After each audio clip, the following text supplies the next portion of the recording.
Dwelms ruk Postmasburg uitmekaar. Hierdie plaag breek families, verwoes jong lewens en laat misdaad en armoede die gemeenskap verswelg. Maar 'n groep jong manne, wat self eens vasgevang was in dwelms, het besluit om terug te veg en hulle maak nou 'n verskil. Ons het gesien hoe ons lewens voor ons oë verbyflits, sê die 3 jong manne van Postmasburg.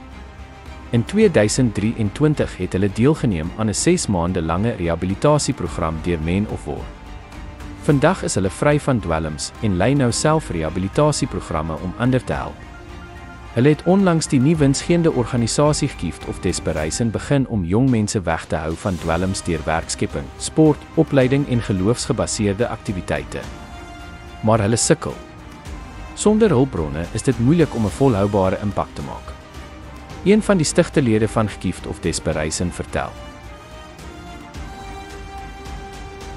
Inwoner van Sansabani, ja, ek is van 'n organisasie wat met die naam van Gift of Desperation en ons help om drank te bekamp in ons omliggende omgewing Sansabani, Gamagara en Gatoropili.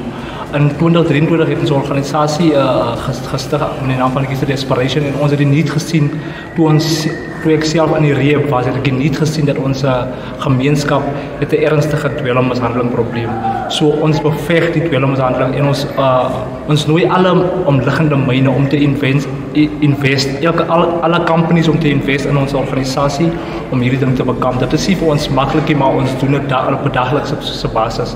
Ons gaan na hotspots toe, ons gaan gesels met recovering addicts, met dwelm, mense wat nog dwelms gebruik en mense wat nog vasgevang is in dwelms.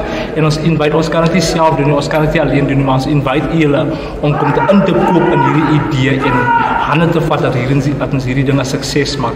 Dwelmmisbruik is een van die highest rates in Postmasburg en ons kan nie sonder dit as ons nie help het. So ons invite die myne om in te koop in ons organisasie en ons kom hande te vat saam met Gift of Desperation.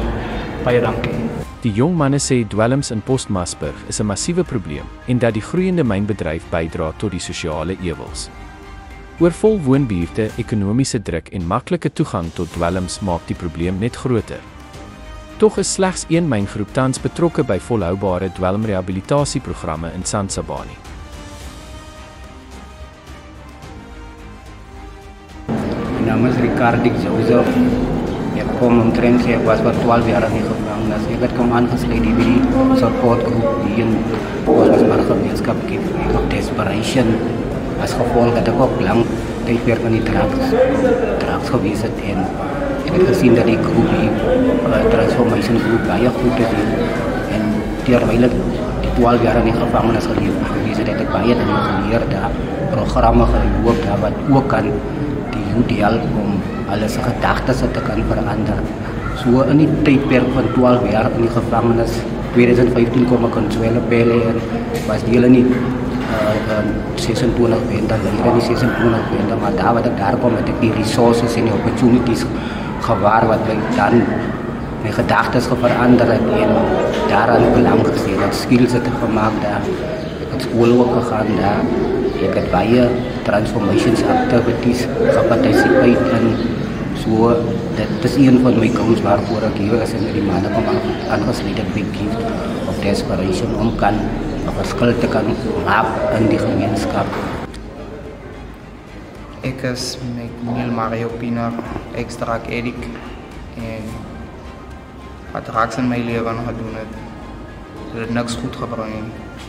Net hartseer, pyn, baie trane aan my oors gebring.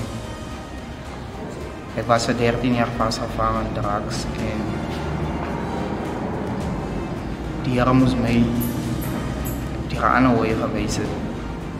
Hy moes iemand weggevat het van my af, sodat ek my oor kan oopgemaak het. Sodat ek kan sien het wat drugs in my lewe gedoen het en wat in my lewe gebring het. Moes die Here iemand se oor toegemaak het, voordat ek kan my oor kon oopgemaak het. Dit was 3 maande voordat hulle van die rehab afgekom, Men of War, hy geroep het saam met Men of War gewees het. Toe ek besef dat drugs eintlik niks bring nie. Ons glo elke jong mens verdien 'n tweede kans, sê die groep. Maar ons kan dit nie alleen doen nie. Ons het hulp nodig van die myne van besighede van ons hele gemeenskap. Sonder dit kan hierdie epidemie alles verwoes. Hierdie nuusbulletin was moontlik gemaak deur ons adverteerders wat die rol en impak van onafhanklike gemeenskapsjournalistiek erken en verstaan. Teken in vir ons weeklikse aanlyn koerant. Horizon Media, Post Masburg, Noord-Kaap.